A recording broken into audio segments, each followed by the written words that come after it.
Buenas noches con todos. Damos por iniciado nuestra segunda sesión académica del Diplomado de Justicia Constitucional. Doctor, tiene el uso de la palabra y recordarles a nuestros participantes que las preguntas serán al final de la sesión.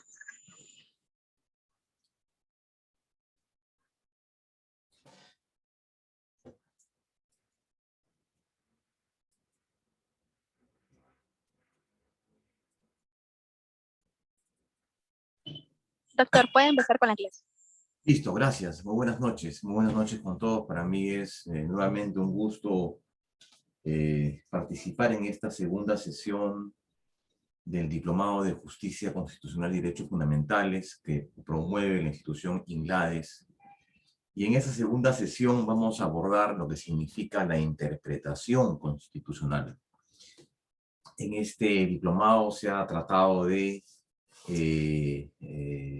enfocar los temas tanto dogmáticos, doctrinarios, como jurisprudenciales en esta materia.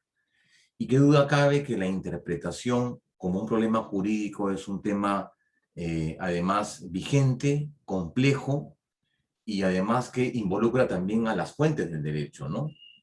La interpretación como actividad, la interpretación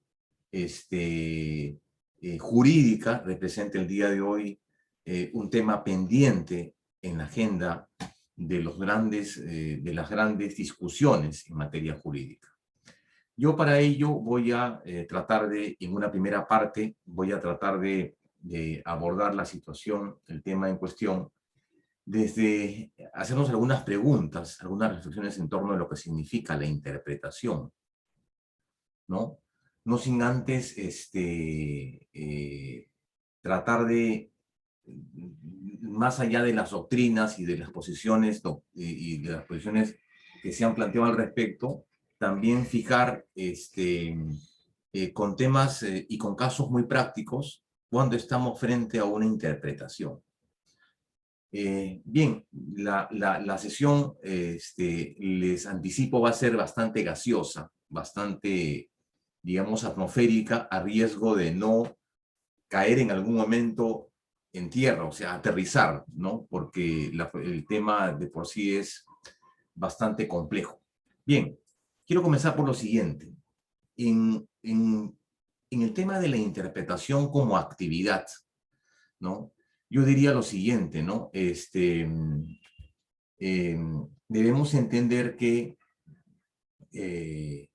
uno de los principales problemas uno de los principales problemas de la interpretación tiene que ver básicamente por una situación que es los canales de la interpretación, ¿no?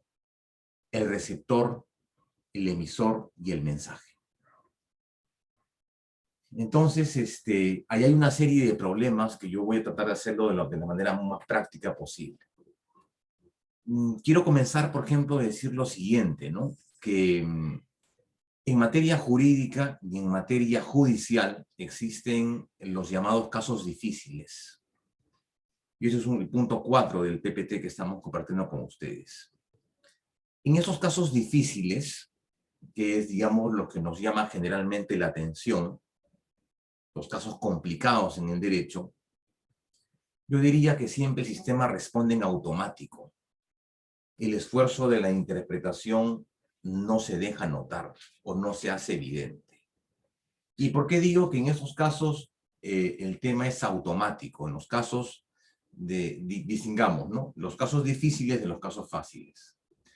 En los casos fáciles, el tema es en automático. Planteo la siguiente figura. Por ejemplo, nos encontramos frente a un escenario en el cual dice no se permite el ingreso de animales. ¿De acuerdo? Repito, no se permite el ingreso de animales en determinado lugar. Obviamente, esta es una prohibición. Y si esto es así, entonces, obviamente, la interpretación responde no como consecuencia de una valoración especial, no como consecuencia de una, digamos, compleja y sesuda labor interpretativa, sino la prohibición y el mensaje opera de manera automática. No se permite el ingreso de animales. O, por ejemplo, que haya otra señal que diga, por ejemplo, no se puede entrar sin corbata a determinado sitio. No se puede entrar sin corbata. Entonces ahí el mensaje resulta siendo claro. No se requiere un mayor nivel de interpretación, ¿no? Digamos, estos casos ocurren en automático.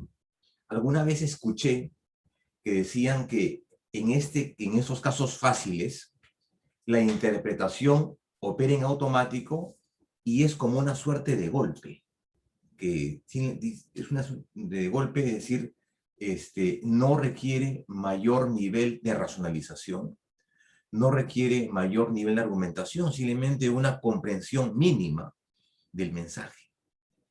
¿Y por qué? Porque existe en materia de la interpretación como un problema jurídico este asunto del caso de las reglas y de los principios en materia de la interpretación, que resulta siendo un tema bastante complejo el día de hoy. Los casos difíciles, que generalmente son los casos que nos llaman la atención, ¿de acuerdo? Significan una suerte de una especial actividad de creación de reglas que se adecúan para dar respuesta razonable a los casos propuestos.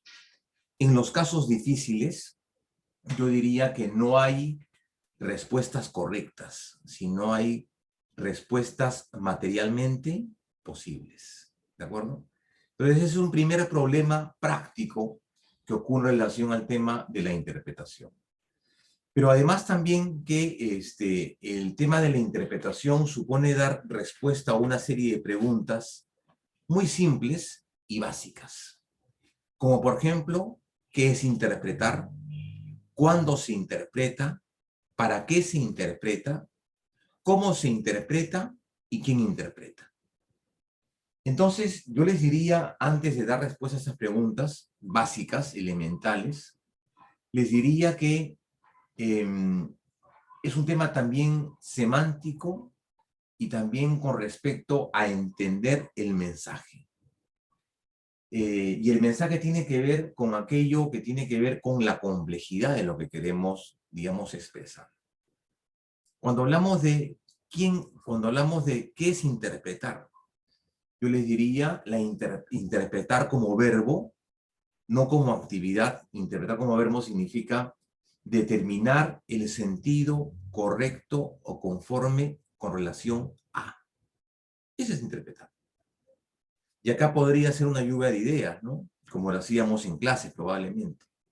Interpretar, algunos dirán que sería describir el sentido, otros dirán determinar el sentido conforme, otros dirán no, es probablemente determinar la finalidad del concepto. Otros dirán no, interpretar más bien qué cosa es concretizar. Yo les diría que la labor de interpretar como verbo, como actividad, es determinar el sentido correcto, conforme en relación a. Por eso es que existen diversos tipos de interpretación. Por eso es que existen distintas maneras de interpretar y distintos métodos de interpretación. Eso es, digamos, de manera muy general con respecto a lo que significa esto que significa el verbo de interpretar. Yo diría que el término interpretación en general tiene que ver con la verdadera y recta y provechosa inteligencia de la ley según su letra y su fin. Es determinar el sentido, el verdadero sentido, la intención del legislador y que básicamente en materia constitucional se convierte en esta absoluta voluntad del legislador. Entonces, el concepto de la interpretación, ¿de acuerdo? Muchas veces depende de quien interpreta. Por eso es que tenemos no solamente una serie de tipos de interpretación, sino también métodos interpretativos. Pero en general, el concepto, el verbo interpretar, significa es la recta y provechosa actividad que tiene que ver con la determinación del sentido correcto en relación o conforme a. Y de ahí se originan estos distintos y diversos tipos de interpretación. Yo diría entonces que, respondiendo a la primera pregunta, ¿qué significa interpretar? Diríamos entonces, ¿existe una interpretación correcta? ¿Una interpretación única? La respuesta es no. Concluyente, determinante. La respuesta es no. La interpretación no conduce necesariamente a una decisión única, como si se tratase de una respuesta correcta, sino probablemente existan varias opciones. La interpretación no debe limitarse o restringirse al marco, en el marco del acto jurídico o de la figura que estamos planteando. Ello debe satisfacer otra función más. ¿Cuál es? Aquella interpretación que debería establecerse para completar la idea en el marco establecido. Entonces, la labor de interpretación es compleja, es diversa, es variada y significa básicamente un problema. Ahora bien, ¿hay una interpretación correcta? La verdad, en términos jurídicos, no. En términos constitucionales, la interpretación correcta resultaría siendo la interpretación constitucional, pero ella no es la interpretación única. Repito nuevamente y preciso. ¿Existe una interpretación correcta? Claro, pero digamos, hay varias formas de interpretar. Hay varias maneras de interpretar. Hay varios métodos de interpretación.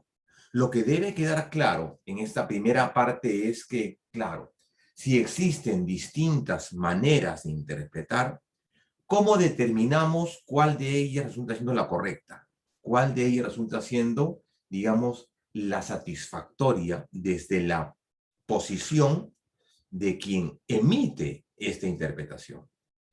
Yo diría entonces, para resolver esta primera pregunta, la interpretación correcta será dada en tal sentido cuando esta interpretación lo que hace es optimiza y mejora el contenido de la discusión. No importa cuál sea la interpretación tópica, histórica, institucional, hermenéutica, o las que existieren, la ratio legis o la interpretación constitucional, no importa. Lo que interesa es que la interpretación traiga como consecuencia la mejora de lo que estamos discutiendo.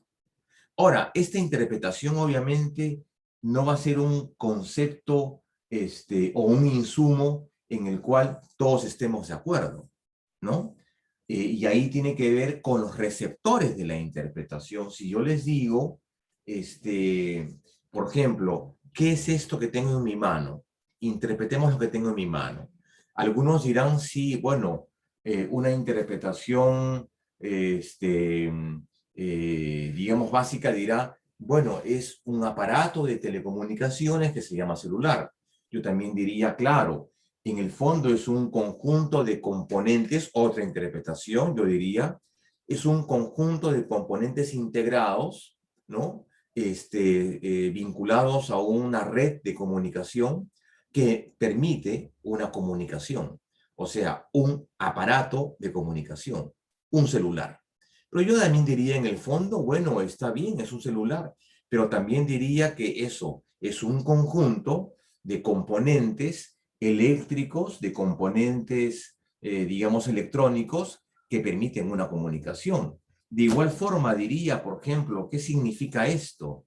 Este es un vaso, ¿de acuerdo? O sea, dentro de una interpretación muy particular diría, es un vaso que tiene un contenido, ¿de acuerdo? Pero yo también diría, claro, este es una especie de un objeto, digamos, de vidrio, ¿no? es un objeto de silicio, ¿no? Sometido a una alta temperatura, pero también diría es un utensilio que permite, digamos, contener y además también permitir el consumo de un líquido. Entonces, son distintas las interpretaciones que podemos darle en general como una actividad interpretativa. Entonces, ¿y eso de qué depende? Depende básicamente del emisor de la interpretación. Entonces, yo quiero, en principio, establecer que no existe una interpretación correcta y tampoco existe una interpretación única. La interpretación correcta se determinará en el sentido que ella cumpla la función en el hecho de establecer o de concluir que el insumo, que el producto de la interpretación, digamos, lo que hace es mejora, amplifica, precisa de manera correcta aquello que es objeto de la interpretación. ¿De acuerdo? Y para ello, entonces, hay una serie, digamos, de sentidos interpretativos. El proceso de interpretación siempre desemboca, ¿no? Siempre desemboca en una constatación en lo que a nosotros corresponde, en lo que nos interesa, porque no nos interesa determinar si esto es un vidrio o es silicio o es sílice, sino lo que nos interesa es la interpretación de la ley, ¿de acuerdo? Entonces, el proceso de interpretación de la norma o de la disposición o de un hecho jurídico, ¿de acuerdo? Desemboca siempre en el sentido que la constatación del texto legal puede ser comprendido dentro de dos o más posibles sentidos en los cuales el intérprete debe escoger la interpretación para atribuirle a la correspondiente disposición. Yo diría, por ejemplo, entonces, lo siguiente, tratando de desarrollar lo que estoy precisando. Claro, yo diría, en este caso, interpretemos una institución jurídica dentro de dos o más sentidos interpretativos. Yo diría, por ejemplo, interpretemos cada uno de los presentes, interpretemos la palabra o la institución matrimonio. El matrimonio, de acuerdo a la Constitución, viene a ser ¿qué cosa? Un valor fundamental. Sin embargo, para un civilista, el matrimonio podría ser entendido como una institución de derecho civil, pero también podría ser entendido como una especie de contrato, en el sentido que implica la expresión de voluntades, ¿no? La expresión de una voluntad de crear una comunidad de bienes. Para un sacerdote o para el derecho canónico, el matrimonio, ¿qué cosa es? Una institución. Entonces, claro, entonces a ello depende.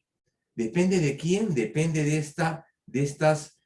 estos dos o más sentidos posibles entre los cuales el intérprete debe escoger para atribuirle a una correcta disposición.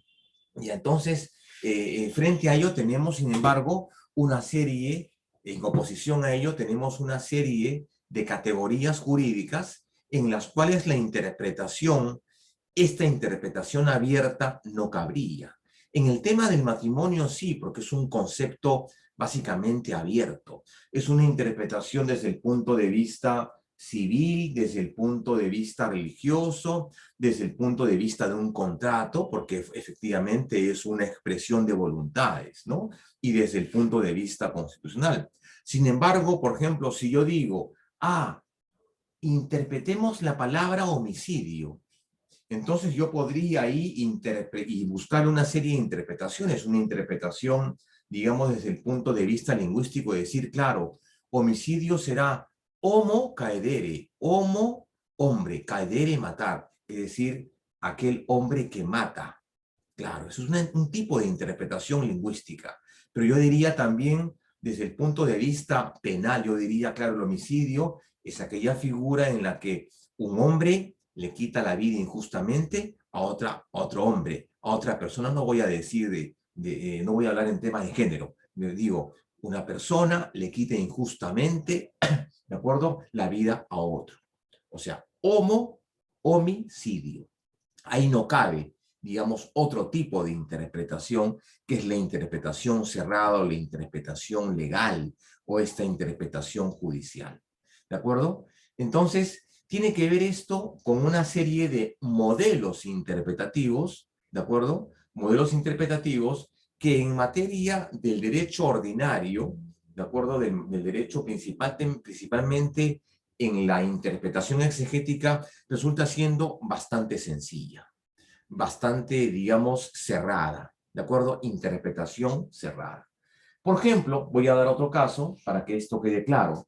Cuando se habla del tema domicilio en materia civil, se dice, claro, domicilio es aquella término jurídico que alude a donde una persona domicilia, mora, se sitúa habitualmente.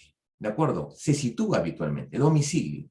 Y de ahí existen una serie, digamos, de dimensiones, ¿no? El domicilio legal, el domicilio comercial y el domicilio fiscal, entre otras. Pero el tema del domicilio tiene que ver con aquel espacio en la cual la persona mora y pernocta y que tiene obviamente varios contenidos, un contenido de carácter emocional, un contenido de carácter patrimonial, ¿de acuerdo? Sin embargo, si yo quiero interpretar el término domicilio desde el punto de vista mucho más amplio, diría, claro, desde el punto de vista constitucional, yo diría, claro, el tema domicilio no solamente vendría a ser donde tú moras, donde tú habitas o donde tú, digamos, regularmente resides, sino también, como lo ha dicho el Tribunal Constitucional, el domicilio también podría ser considerado como, por ejemplo, como una habitación de un hotel, en la cual tú estás de manera habitual, de manera permanente, digamos, morando o habitando ese ámbito en una habitación. O, por ejemplo, el TC ha ido más allá y ha dicho que el domicilio podría también considerarse aquella situación, digamos, de precariedad en la cual tú, por ejemplo, se me ocurre, y precisa eso la sentencia, eso lo ha dicho el TC, por ejemplo, si tú vives, y disculpen que sea tan procas y tan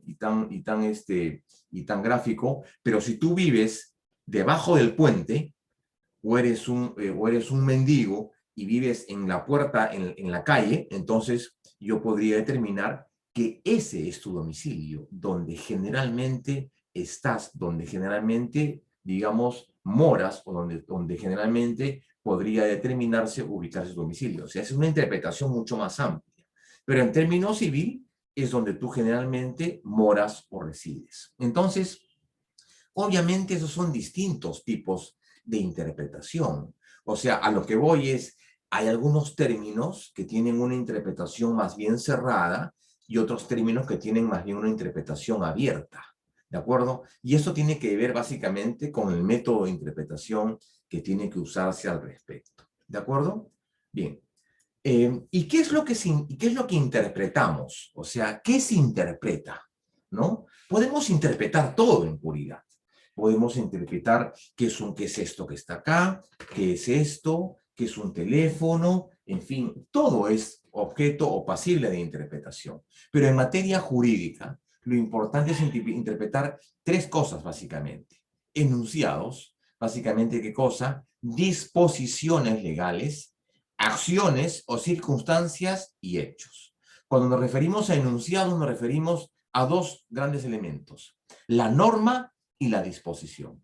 Yo diría ahí que la norma vendría a ser, ¿qué cosa? Estas distintas interpretaciones lingüísticas con respecto a determinado hecho. Y aparte la norma legal, ¿no? Y la norma legal no es otra cosa que el principio regla expresado en una norma. Enunciados, disposiciones legales. Interpretemos, por ejemplo, el tema de la vacancia presidencial. La vacancia presidencial es una figura en la cual el Congreso de la República o el ente correspondiente determina la situación de idoneidad o de aptitud con respecto a la ejecución o desarrollo de un ejercicio de un cargo. ¿Eso qué se llama? Vacancia. Vacancia presidencial. ¿De acuerdo? Es parte del derecho. Entonces, igualmente, por ejemplo, veamos, por ejemplo, interpretemos la palabra referéndum. Es un mecanismo político es un mecanismo político de participación ciudadana en el cual se establece una consulta al ciudadano con respecto a la aprobación en términos de confirmación o en términos de confirmación de aprobación o no aprobación con respecto a determinado enunciado. Eso es una interpretación desde el punto de vista de un enunciado, que es generalmente lo que hacemos los abogados, ¿no? La interpretación de enunciados. Acciones de circunstancias, por ejemplo, circunstancias en las cuales, como dice acá el texto, acciones dolosas o culposas, los homicidios dolosos, los homicidios culposos, o por ejemplo, interpretemos, por ejemplo, acciones de circunstancias, por ejemplo, la legítima defensa, aquella figura en la cual la persona tiene que, digamos, tratar de repeler lo injusto, ¿no? Y aparte, en ese sentido y en esa acción, entonces, viola bienes jurídicos relevantes protegidos por la ley para salvaguardar un bien, digamos, de igual o mayor relevancia, como es la vida humana, la figura de la legítima defensa, ¿de acuerdo? Entonces, es una interpretación de acciones y circunstancias y hechos. La muerte de alguien, ya sea por enfermedad o en todo caso, una situación cualquiera, ¿de acuerdo? Entonces, ¿qué se interpreta? Se interpreta enunciados, acciones y o hechos. Y en este caso, eso, digamos, trata de responder a esas preguntas básicas que hemos planteado, ¿no? ¿Qué se interpreta? ¿De acuerdo? Bien. La otra pregunta era esta, ¿no? ¿Quién interpreta? Acá está. Acá teníamos las preguntas iniciales. ¿Qué es interpretar? ¿Cuándo se interpreta? ¿Para qué se interpreta? ¿Cómo se interpreta? ¿Y quién interpreta? ¿Qué se interpreta? Ya dijimos, ¿no? Es la correcta utilización de la norma y del derecho. ¿Cuándo se interpreta? ¿Cuándo debemos interpretar? En términos jurídicos, obviamente.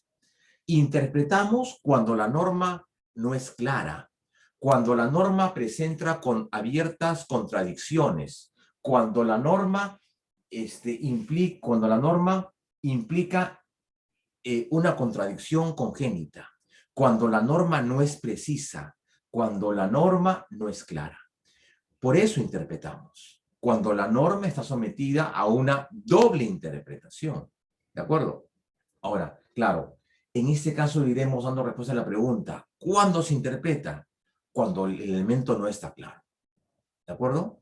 Hay elementos mucho más claros que otros. Interpretemos, por ejemplo, el concepto de homicidio, clarísimo, aquella conducta que significa que un ser humano quita la vida a otra persona con determinadas situaciones, digamos, de inculpabilidad, de ilegalidad y demás circunstancias. Ahí resulta clarísimo. ¿De acuerdo? Listo. Homicidio.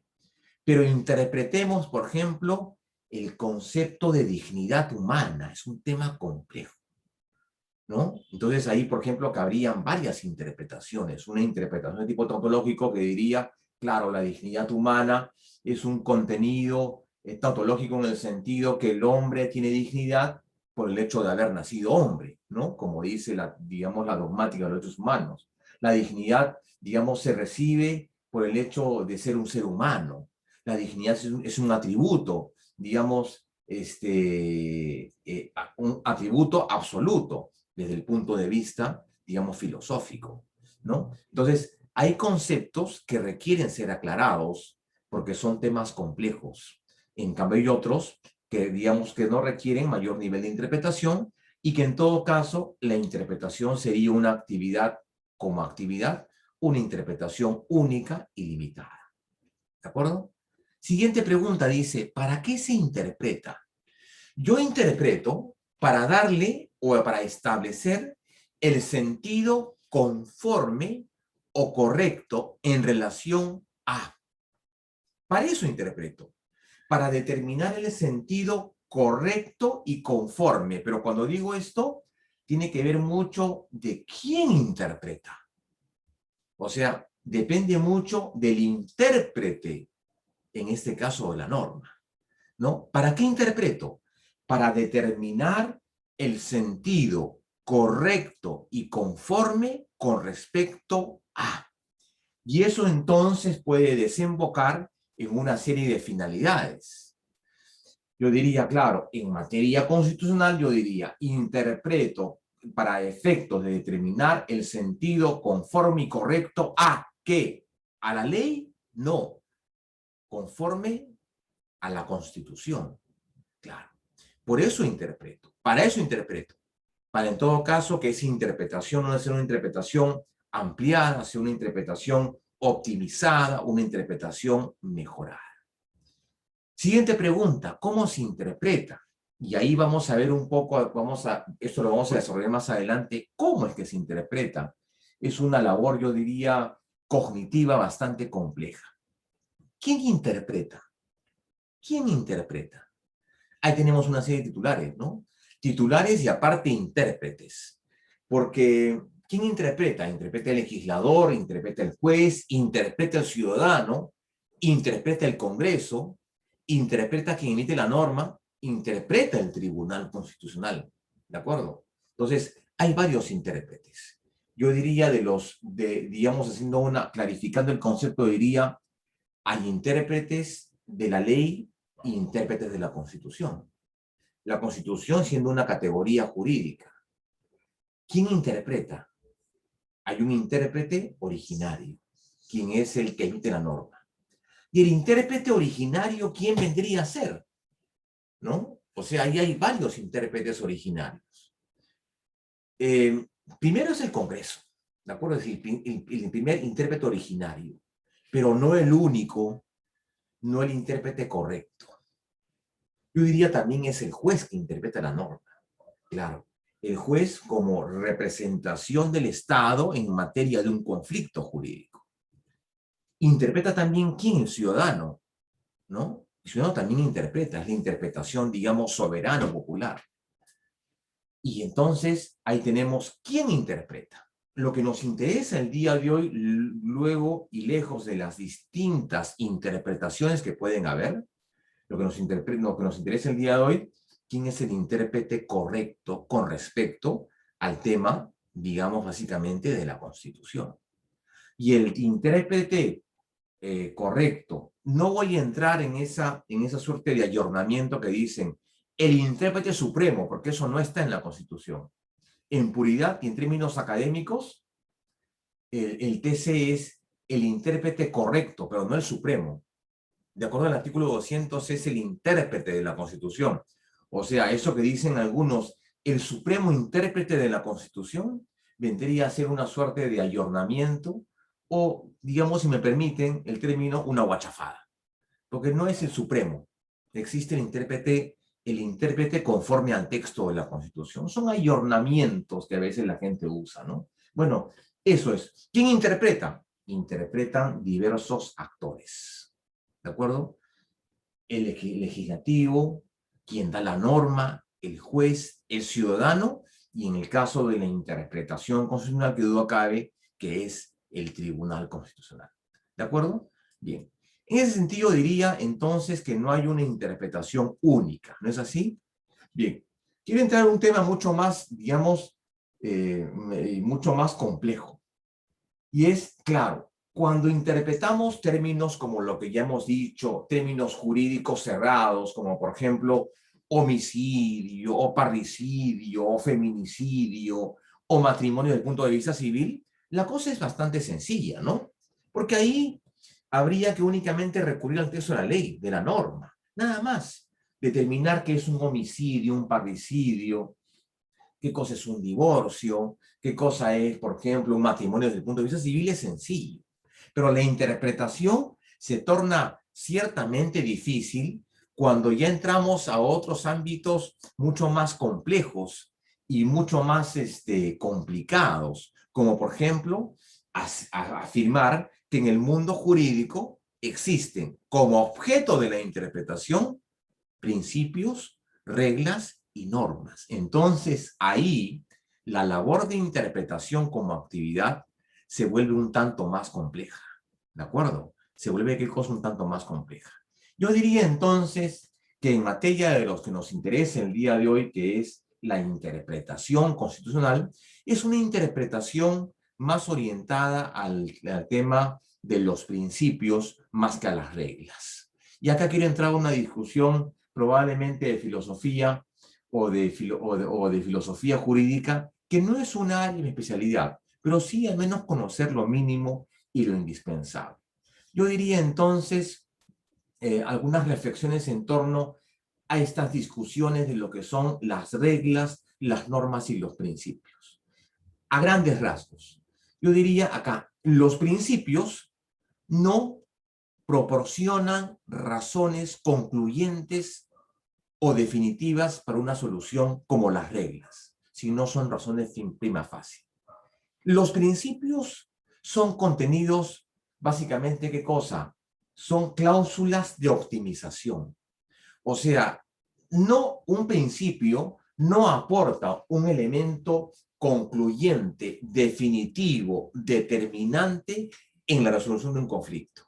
Un principio viene a ser aquello que debería ser, digamos, de acuerdo a lo que plantean los Robert Alexi. Un principio es un concepto jurídico indeterminado, amplio, no concluyente. Por eso yo diría, los principios no proporcionan razones definitivas o concluyentes. Porque en el fondo, ¿qué cosas son? Son criterios abiertos, ¿de acuerdo? Deontológicamente abiertos, criterios amplios. Un principio, yo diría, perfecto, en materia, digamos, ¿qué es aquello que es un principio? Es aquello que debe ser, mientras que la regla es aquello que es. En la Constitución Política del Estado encontramos una serie de principios, por ejemplo. El principio, por ejemplo, a ver, veamos, el principio del favorum processum, el favorecimiento al proceso. Claro, es un concepto amplio. Es un concepto amplio, pero es lo que debe ser. O sea, eso, aquello que hace referencia a lo que, digamos, el Estado debería optar de manera mínima. O, por ejemplo, el debido proceso. Principio. Principio, derecho y además un elemento fundamental de un Estado constitucional. El debido proceso que dice es lo óptimo, ¿de acuerdo? Es el mínimo que garantiza el Estado a un particular en cualquier relación. Es el mínimo, el óptimo. Pero es determinable ese óptimo, ese mínimo, es un tema concluyente. No, señor, es lo mínimo que debería dar el Estado. Por eso se dice debido, ¿no? Pero claro, es un concepto, digamos, que podemos identificar claramente. Este es el mínimo. No, señor, es un concepto amplio. En cambio, la regla, en el derecho, tiene, digamos, un contenido mucho más claro, ¿no es así? Entonces, es un primer criterio. Yo diría entonces, el segundo criterio es este, ¿no? Los principios tienen una dimensión de peso o importancia. Las reglas no lo tienen. Los principios tienen una dimensión de peso, una dimensión de importancia, claro, porque son abiertos, son indeterminados. En cambio, las reglas no tienen un contenido de peso. La regla es aquello que alude generalmente a un procedimiento. ¿Cuál es una regla en el derecho? En el derecho constitucional, digamos. La regla en el derecho. A ver, veamos. Una regla en el derecho. Ah, perfecto.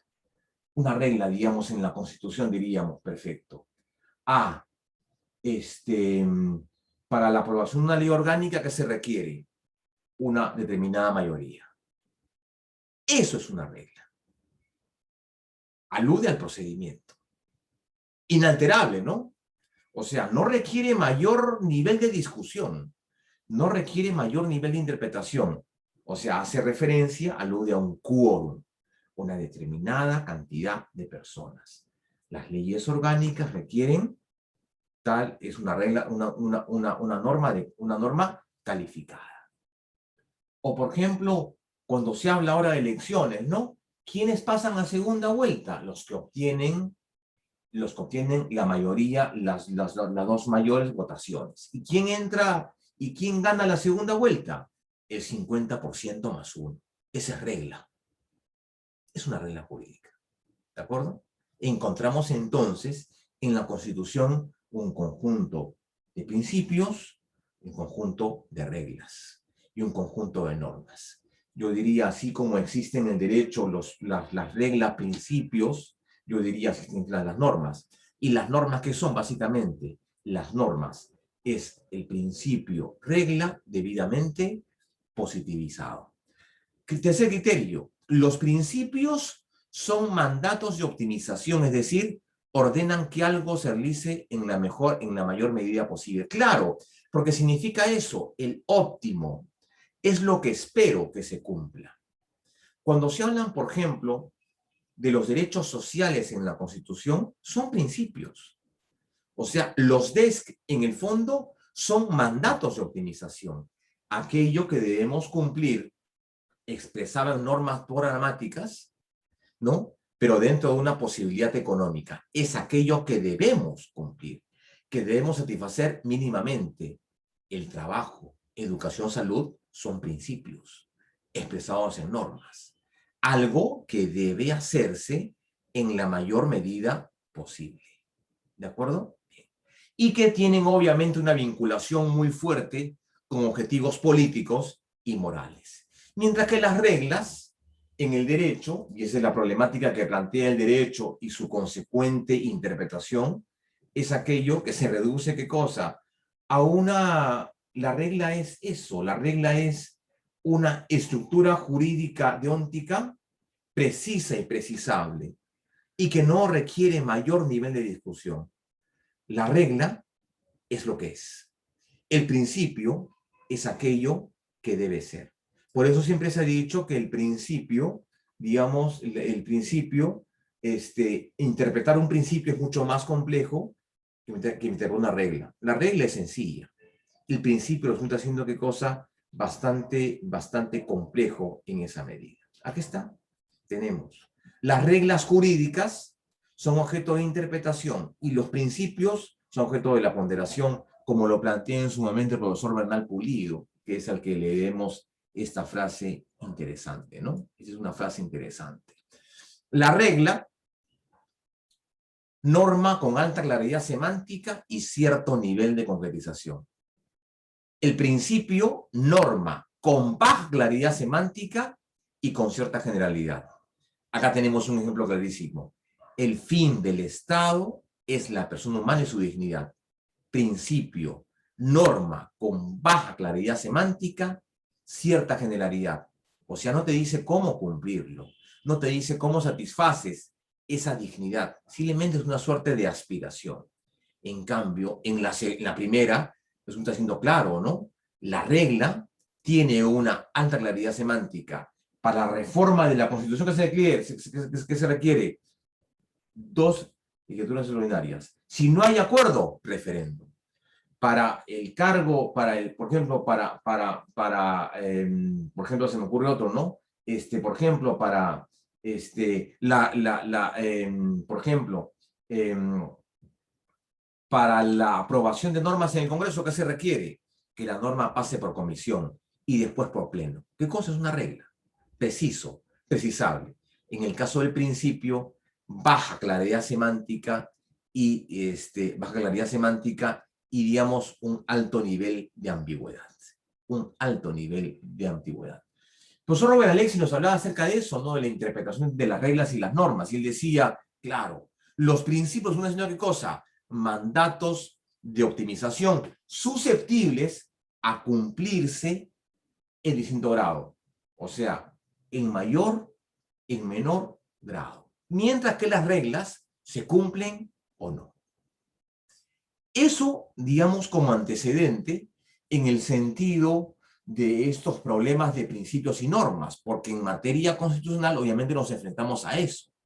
O sea, a una interpretación compleja, a una interpretación, digamos, bastante difícil en materia de los principios. La regla no plantea mayor problema, ¿no?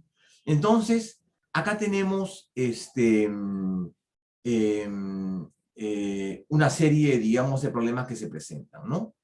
Y los problemas que se presentan es esto, ¿no? O sea, eh, esto, o sea, la presencia de reglas y la presencia de normas. Acá tenemos un criterio, este criterio acá, que se refiere más bien a un elemento nuevo, ¿no? En la discusión. Quiero incorporar un criterio nuevo, dando respuesta a la pregunta que hicimos hace un rato. ¿Por qué interpretamos? Por el carácter indefinido y la tesitura abierta de los conceptos jurídicos. ¿De acuerdo? Pero también existen estas llamadas antinormas normativas, ¿no? O sea, una antinomia es una abierta contradicción en un texto. Una antinomia es un tema frecuente en un texto, y más aún en la Constitución. Una antinomia, ¿qué cosa es? Una abierta contradicción en el texto jurídico.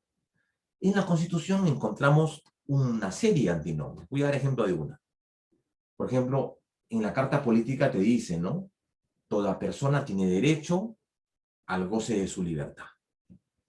Pero más adelante, la propia Constitución establece de que esa libertad puede ser restringida o privada sin un mandato de detención. Es una afirmación y una restricción.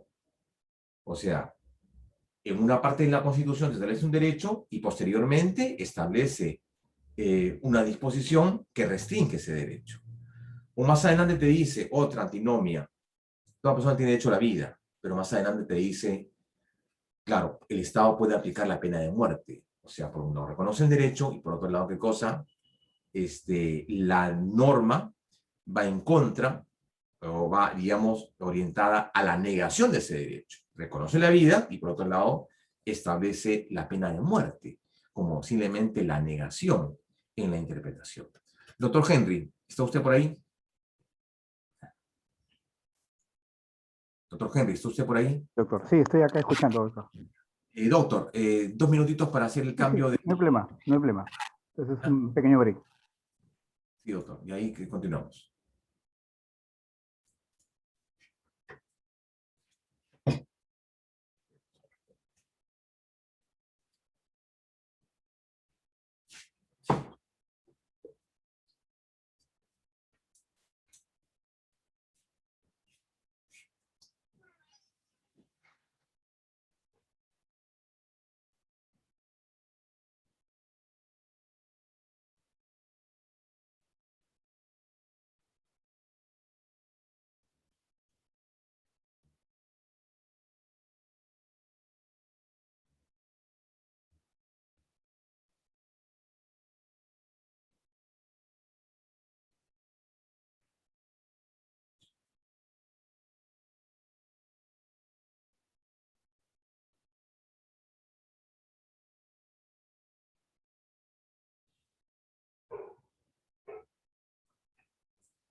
Y otro Henry, comenzamos. Listo, doctor. Continuemos.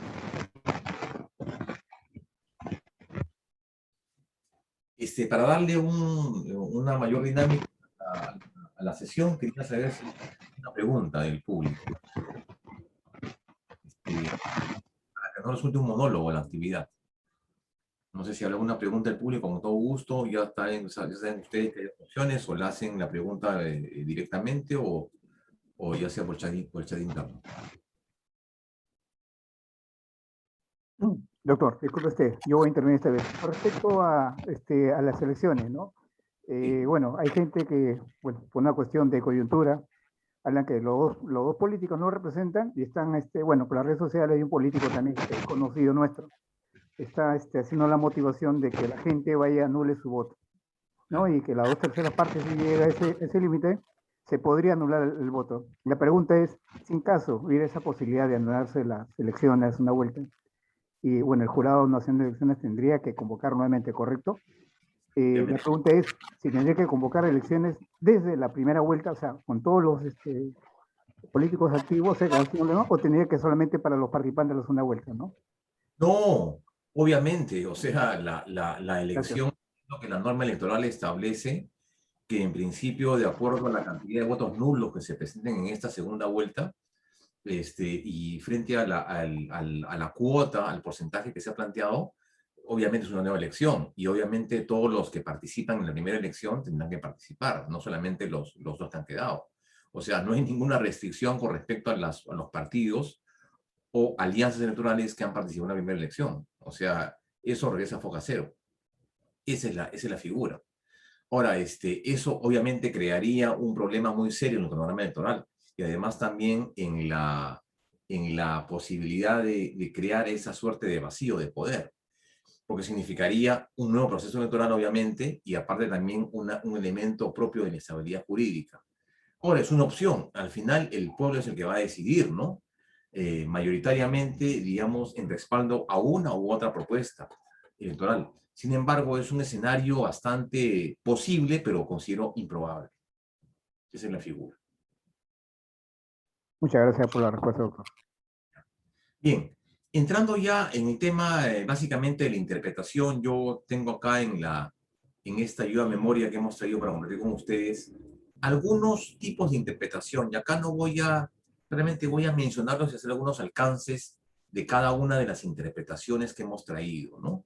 Porque obviamente un problema muy recurrente de los colegas, de los abogados y principalmente los jueces tiene que ver con eso. O sea, ¿qué modelo interpretativo asumimos? ¿No? ¿Y cuántos tipos de interpretación hay? Obviamente es un tema que se desarrolla en la materia, en la carrera de Derecho, en los primeros años, que tienen que ver con la base del abogado, ¿no? Sin embargo, no está de más recordar los distintos tipos y de manera muy sumaria y muy breve hacer este tipo de interpretación. Vamos a ver algunos tipos de interpretación para concluir a la interpretación que nos interesa el día de hoy, ¿no? La interpretación constitucional, cuáles son los criterios y los principios orientadores que se establecen no a partir de la Constitución, porque la Constitución no establece ningún modelo interpretativo con respecto a ella. Los criterios de interpretación y los principios sobre los cuales se basa la interpretación de la Constitución, sobre los cuales se basa la interpretación constitucional, han sido desarrollados en una interesante sentencia, la sentencia Pedro Andrés Lizama Puelles, que vamos a tener la oportunidad de comentar y aparte de, digamos, también de establecer estos criterios orientadores y además también los principios de la interpretación de la Constitución. Una interpretación que es esta, digamos, la más común, la hermenéutica, de manera muy simple. Parte de concebir a la Constitución como una norma jurídica más. Obviamente, la Constitución Política del Estado es una norma jurídica más, una norma jurídica, una concreción jurídica que tiene, a diferencia de las otras normas, o sea, la única diferencia de una de las más importantes de la Constitución con cualquier otra norma es obviamente su origen, y es un origen constituyente. ¿De acuerdo? O sea, la Constitución es una norma jurídica. ¿ya? Pero se diferencia en las otras normas jurídicas del otro escenario de las normas jurídicas porque tiene un origen distinto. Un origen no legislativo, sino un origen que se basa en el elemento, en el poder constituyente, ¿no? Y que se refleja materialmente en el llamado poder constituido. ¿De acuerdo? Entonces, parte de entender de la Constitución como una norma jurídica más. Una interpretación que particularmente no concebimos porque entendemos que la Constitución es una norma de carácter fundamental. Y el tribunal ha dicho que la Constitución aparte es una norma, en primer lugar es una norma de carácter fundamental, norma primaria, norma fundamental, fuente de fuentes, fuente única y fuente primaria. Entonces, no coincidimos un tanto con este criterio hermenéutico, esa interpretación hermenéutica, ¿no? Que parte de la idea de que la Carta Política es una norma jurídica más. Claro, en puridad sí, pero tiene un distinto contenido y un distinto origen. Por eso es que se distingue y se diferencia de las otras normas jurídicas. Acá tenemos otro tipo de interpretación también interesante, la tópica. La tópica significa este método interpretativo utiliza un sistema dogmático, ¿no? Desde el punto de vista particular sobre la solución de un caso, ¿de acuerdo? La tópica, la interpretación tópica tiene que ver, aparte con una cuestión lingüística. El término tópico tiene que ver con topo, y el topo significa topoi, y el topoi significa lugar. Una interpretación en base al lugar, en base al sitio. O sea, digamos, la interpretación tópica tiene que ver utilizando, ¿de acuerdo a qué cosa? Un punto de vista del lugar. Yo diría entonces una interpretación tópica, para dar un ejemplo, para aclarar el asunto, diría, claro, esta llamada justicia intercultural que se aplica, por ejemplo, en las comunidades nativas y campesinas, ¿no? Esta llamada y especial jurisdicción de las comunidades nativas y campesinas es una interpretación tópica. Por ejemplo, el entender los delitos, las faltas, las infracciones, tiene que ver con ¿qué? Con la concepción del lugar. ¿De acuerdo? Por eso se dice tópica. El tópico viene de topo. Topo es topoi y topoi es lugar. ¿De acuerdo? Es una interpretación, digamos, bastante restringida en el ámbito constitucional. No se ha utilizado mucho, sin embargo, está siendo simplemente interesante. Ahora, yo les diría, sí, hay un caso, hace algunos años me dio un caso interesante en el que el tribunal reconocía, por ejemplo, el derecho de una persona a usar su lenguaje en una audiencia, en un proceso que se le instaura al demandante. Entonces ahí, un tema interesante en el cual el tribunal reconoce, pues, y aplica digamos, esta interpretación tópica, ¿no? Las normas consuetudinarias, las normas locales para interpretar, digamos, este derecho de una persona a usar su lenguaje autóctono, originario, para participar en una audiencia. Un tema muy interesante en el cual se aplicó este criterio de la interpretación tópica, ¿no? De acuerdo al lugar. Bien, acá tenemos otro método de interpretación, es la interpretación institucional. Concibe la Constitución como ¿qué? Como un material normativo que debe ser trabajado en un sentido concreto sin desconocer el material sociológico. Es decir, cuando hablamos del tema sociológico debemos, claro, las fuerzas sociales que involucran en el ámbito, digamos, de esta comprensión del conflicto. Acá yo podría decir, por ejemplo, claro, en el caso de las rondas campesinas, ¿no? En el caso, por ejemplo, de la idiosincrasia de los peruanos, sin obviar el contenido sociológico, ¿no? Sin tomar en cuenta, por ejemplo, el elemento de la desigualdad social, sin tomar en cuenta, o sea, digamos, una interpretación que tome en cuenta, perdón, el tema sociológico, el tema, digamos, de una sociedad como la peruana, digamos, comprometida o vinculada a una situación de diferencias sociales bastante marcadas, ¿no? O sea, esa interpretación es una interpretación de entender la Constitución como una norma material normativa, pero además también vinculado a un elemento social, la pobreza, las inequidades, la inclusión social, el analfabetismo, entre otros, son elementos que duda cabe sociológicos, ¿no? Es decir, no ignorar y tomar en cuenta el tema de la realidad. Por ejemplo, en el ámbito del lenguaje, ¿no? Del lenguaje, de la idiosincrasia del peruano. Es una interpretación desde el punto de vista institucional. Bien. Acá, por ejemplo, tenemos en esta filmina, tenemos estos criterios que tienen que ver básicamente con los principios de la interpretación constitucional señalados y desarrollados en la sentencia Pedro Andrés Lizama Puelles, que tienen que ver un poco con esto, con lo que llamamos el día de hoy interpretación constitucional, es decir, la interpretación conforme y correcta en relación a ¿qué? A la Constitución, expresada y entendida como una norma jurídica. Pero no cualquier norma jurídica, no desde el punto de vista institucional, sino desde el punto de vista de que la norma jurídica, llámese la Constitución, una norma de naturaleza compleja y además también que tiene, ¿qué cosa? Una complejidad muy interesante. Una norma que tiene derechos, libertades, prohibiciones, licencias, permisos, y que además una norma de carácter general, que debe ser debidamente protegida, ¿no? Acá tenemos esta interpretación alternativa. Tiene como guía la realidad social. La interpretación es un instrumento de análisis de la realidad constitucional antes que la normatividad constitucional. Aquí, por ejemplo, diría, claro, esa interpretación alternativa es una interpretación, digamos, que el tribunal la ha utilizado en alguna oportunidad. Prevalece el plexo del análisis de la realidad constitucional antes de la normatividad constitucional. Es decir, la prevalencia del elemento, digamos, del elemento de la realidad. Es decir, por ejemplo, yo diría, hay un caso interesante en el que, por ejemplo, vamos a dar un caso, a ver si me ocurre. Cuando el tribunal, por ejemplo, resuelve,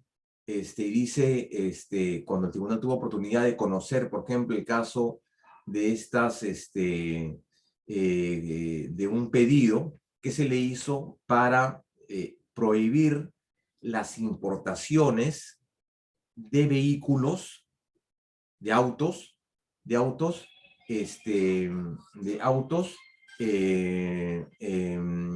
por la frontera. Y estos autos venían con timón cambiado, ¿no? Entonces yo recuerdo que el tribunal en su momento dijo, claro, aquí hay que preferir una serie de criterios como los criterios medioambientales. O sea, estos carros además tienen que ver con estos autos con timón cambiado y su ingreso al Perú tiene que ver aparte con una cuestión de siniestros en el ámbito de la circulación. Carros que no, digamos, favorecían tanto al medio ambiente, ¿no? Porque eran carros timón cambiado, carros ensamblados que venían al Perú, ingresaban al Perú con una serie de beneficios. Ahí, por ejemplo, es un caso. O, por ejemplo, otro caso interesante, ¿no? Cuando el Tribunal Constitucional, por ejemplo, reconoce a la actividad de tragamonedas y casinos como una actividad ludópata, ¿no? Y dice, claro, es una actividad permitida, porque no está prohibida en el Perú, pero además es la ludopatía, es decir, esta actividad de jugar, de juegos y demás, tiene que ver mucho aparte con el tema que es una conducta no prohibida en el Perú, pero digamos es una suerte de menoscabo a la cuestión digamos, una cuestión social, ¿no? Entonces el tribunal dijo en su momento, claro, tiene que ver con eso, ¿no? O sea, la ludopatía es algo que debe ser combatido, ¿no? Entonces, es una interpretación desde el punto de vista alternativo, ¿no? La realidad constitucional antes que la normatividad desde el punto de vista constitucional, ¿de acuerdo? Bien. Vemos otros tipos de interpretaciones, por ejemplo, esta que está acá, la interpretación literal o interpretación también, interpretación literal o gramatical. Es la interpretación básicamente que tiene que ver con qué, en ese tipo de interpretación, en ese tipo de método literal, la interpretación consiste en averiguar lo que la norma denota en el uso de las reglas lingüísticas propias del ordenamiento común del lenguaje.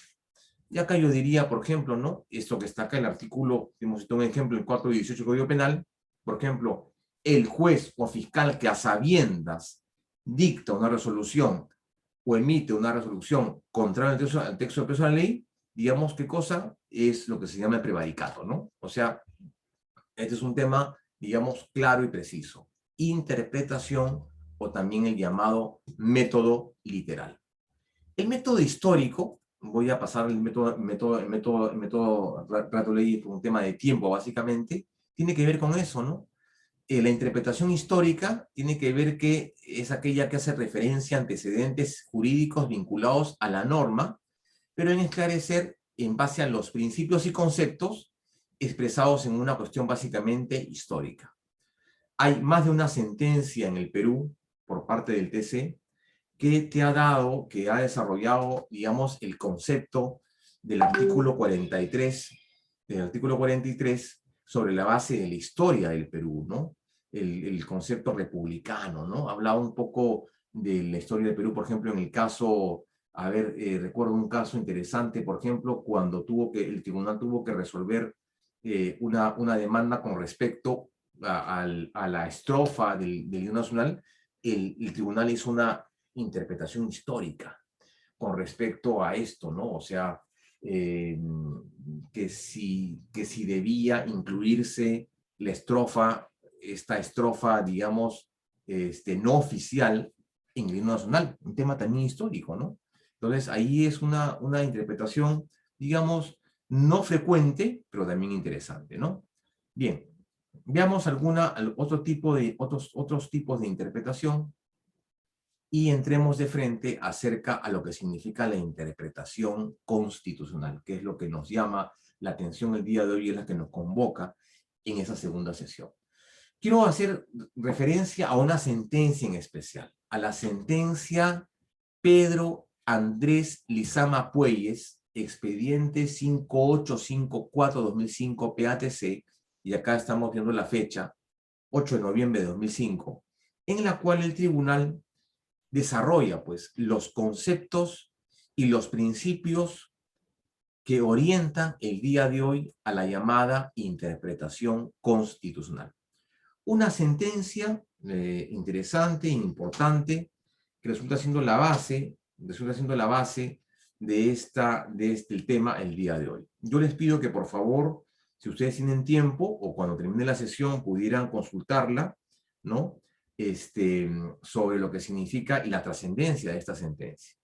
A grandes rasgos les diría que esto involucra, y los hechos son relevantes en el caso en concreto, porque significa el caso de una controversia planteada por un ciudadano que accede a un puesto de alcalde y que tramita el pedido, o sea, participa en una elección municipal, y que al final el Jurado Nacional de Elecciones, digamos, conoce el caso del pedido con respecto a una vacancia que se había presentado, y el Jurado Nacional de Elecciones desestima su pedido en primera instancia, en el ámbito administrativo. Claro, sin embargo, esto motiva que el señor Lizama Puelles plantee un pedido vía amparo ante el Tribunal Constitucional, invocando la afectación del debido proceso, entre otras cosas. Debo precisar además que ya había un caso anterior, en el caso del señor Chirinos Castillo, alcalde de la ciudad de Chiclayo, que también por un tema de vacancia, él había planteado un pedido ante el Jurado de Elecciones, y el Jurado de Elecciones había desestimado su pedido, y ahí queda la cosa. Resulta que frente a ello, se admite el pedido del amparo y el caso llega hasta la última instancia, es decir, llega a la instancia del Tribunal Constitucional vía este recurso de agravio. El criterio es el siguiente, razonamiento es el siguiente. En materia electoral sabemos que la propia Constitución Política del Estado precisa, hay un artículo clarísimo que dice que en materia electoral, las decisiones en materia electoral que emite el Jurado Nacional de Elecciones resultan siendo última y definitiva instancia, y contra ella no cabe recurso alguno. Eso es lo que dice la propia Constitución. Por otro lado, tenemos el artículo 200, en el sentido que señala que el Tribunal Constitucional es el órgano de control y el órgano del intérprete de la Carta Política.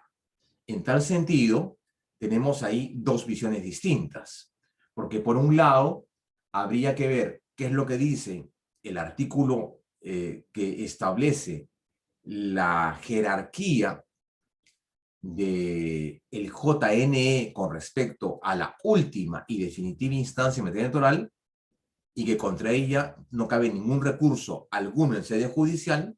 En este caso, el JNE, como ustedes saben, es una instancia, es un tribunal, es un OCA, pero además también es la última instancia en sede electoral.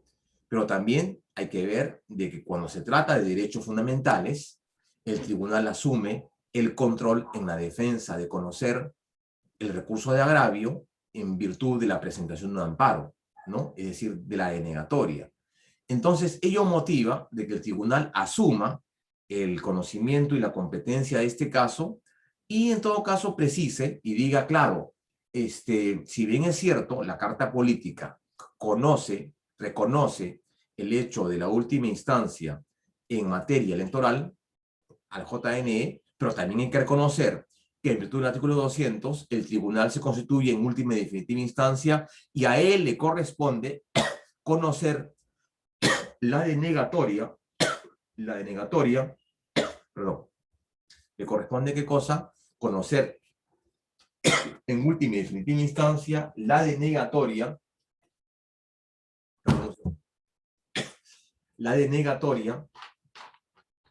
de los procesos de amparo, habeas corpus y demás procesos de libertad. A partir de ese caso, del caso Lizama Puelles y el caso Chino Castillo, es que se desarrollan estos principios de la interpretación constitucional. Principios que vamos a en adelante desarrollar y que también nos permitirán también desarrollar los criterios orientadores en la interpretación constitucional. Doctor Henry, hay un no sé quién será. Dígame. Hay un sonido que está filtrando, doctor. Ajá.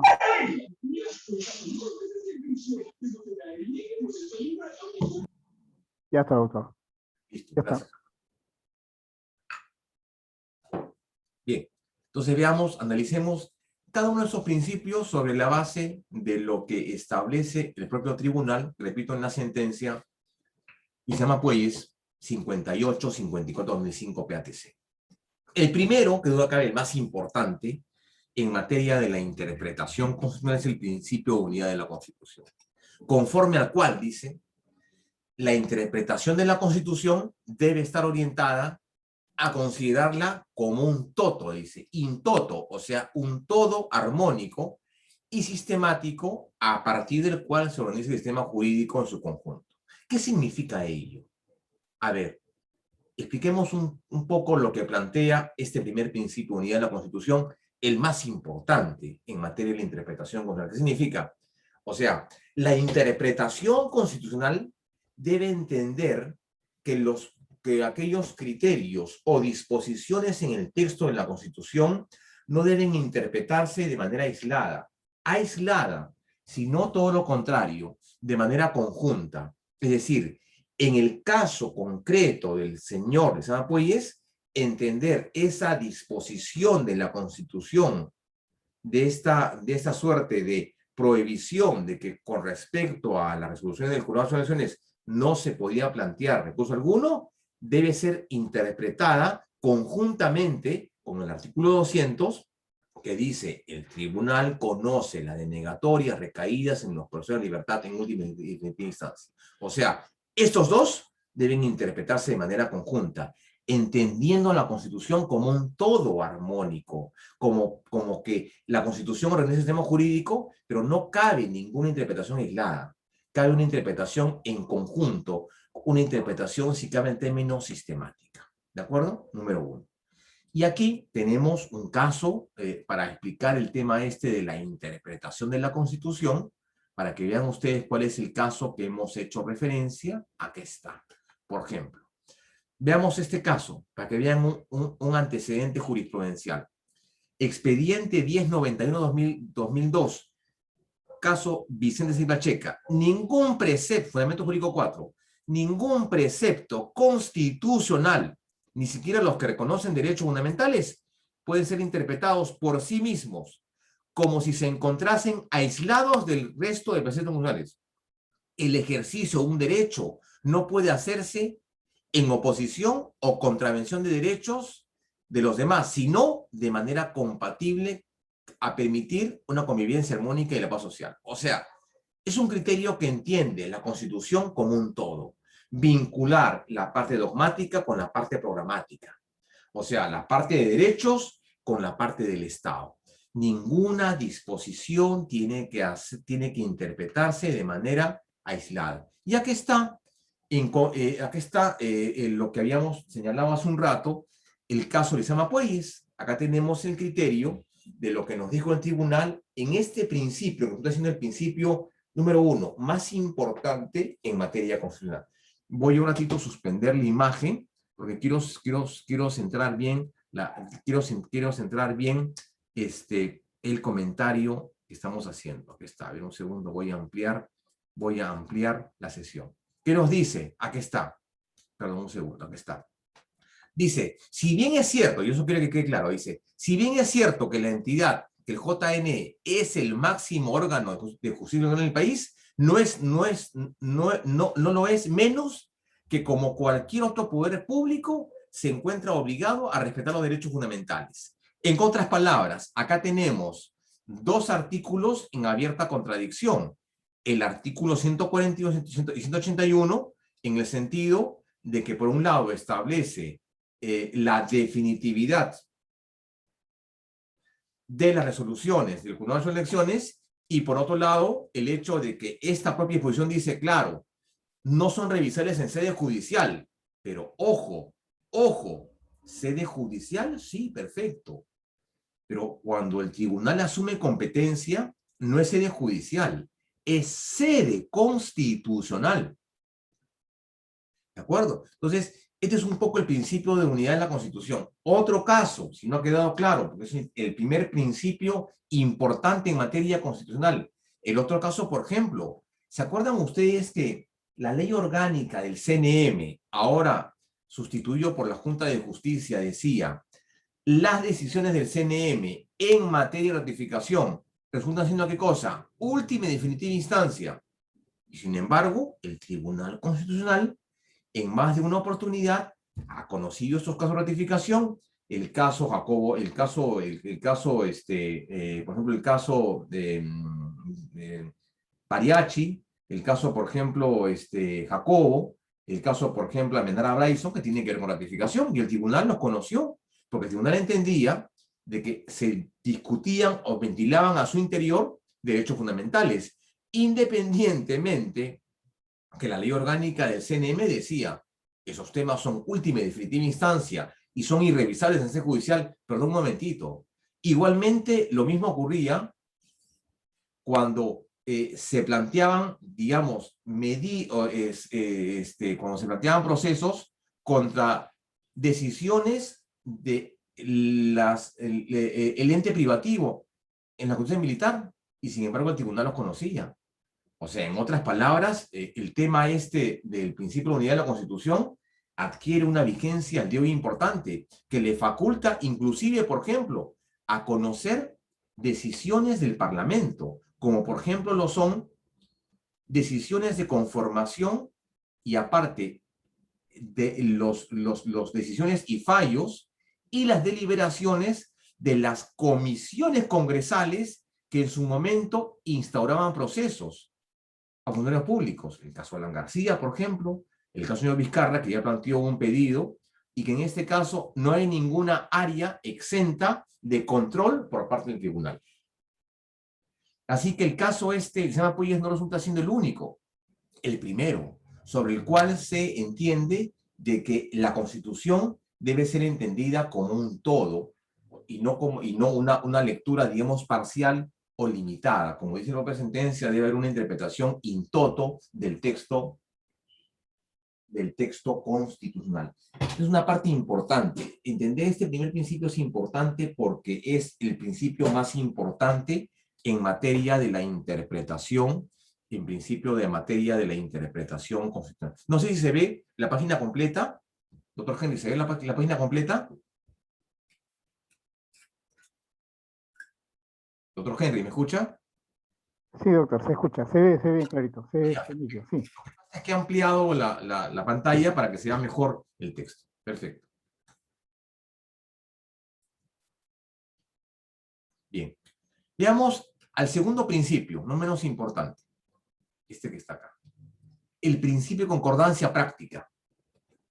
En virtud del cual dice toda aparente tensión entre las disposiciones constitucionales debe ser resuelta optimizando su interpretación, sin sacrificar ninguno de los valores, derechos o principios concernidos y teniendo presente siempre que el funcionamiento correcto de cada función. Aquí, por ejemplo, retomando el caso digamos, el caso en caso de las demandas planteadas ante el CNM. Era claro, el TC tiene una función: ejercer el control de la Constitución y ejercer la labor de interpretación de la Carta Política y conocer en última instancia las denegatorias recaídas en los procesos de la libertad. Esa es su función. Ahora, esto no significa que cuando el tribunal conoció en su momento pedidos que tengan que ver con ratificación de magistrados y jueces, ¿de acuerdo? No significa entonces que el tribunal se inmiscuye en esta labor de ratificar jueces o nombrar jueces. O sea, su decisión, como lo hizo de manera errónea en el caso, recuerdo, de Hinojosa Pariachi, cuando el tribunal le dijo al CNM, le dijo, nombra a Hinojosa Pariachi en el puesto de fiscal, en el puesto de vocal, y en la primera sentencia me refiero, y reserva el próximo año una plaza al postulante Mateo Castañeda, eso era una suerte de intromisión. El criterio de este principio de concordancia práctica dice, claro, debe ser resuelta optimizando su interpretación, es decir, sin toda aparente tensión, ¿qué cosa? Debe resolverse. Al CNM, ¿qué le corresponde? ¿Qué le correspondía? Nombrar jueces y fiscales, evaluarlos, ratificarlos o darle esta expresión de no confianza. ¿De acuerdo? Y al tribunal le correspondía qué cosa, o le competía qué cosa, conocer en última instancia las eventuales afectaciones en el uso irregular de su función. O sea, la labor de la interpretación debe hacer qué cosa, resolver toda aparente tensión optimizando las funciones de cada órgano autónomo constitucional. El otro, que está acá, el tercero, el principio de corrección funcional.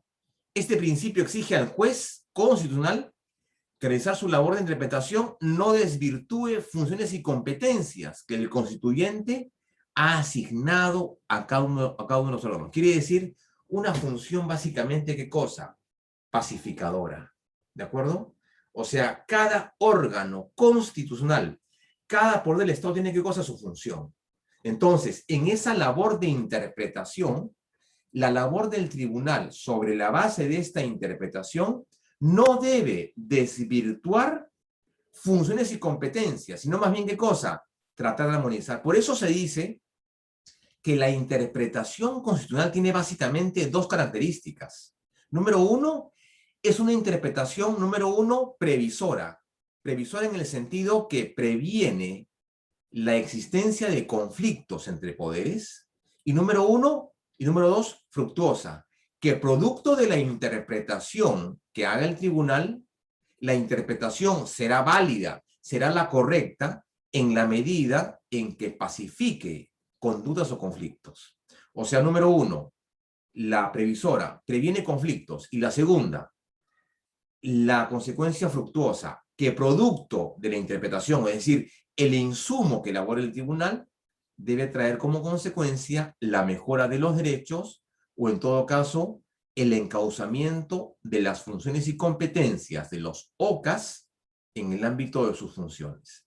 Entonces, no desvirtúa competencias, ¿de acuerdo?, que el constituyente ha asignado a cada uno de los poderes públicos, o en todo caso, a los llamados órganos constitucionales. En el caso, por ejemplo, de estas comisiones congresales que establecían procedimientos para sanciones de funcionarios públicos, cuando se plantearon en su momento, y el tribunal dijo, claro, debe respetarse el debido proceso legal parlamentario, ¿no? O sea, tú puedes plantearlo, tú puedes iniciar un proceso, tú puedes convocar y crear y designar comisiones investigadoras, pero respetando el debido proceso.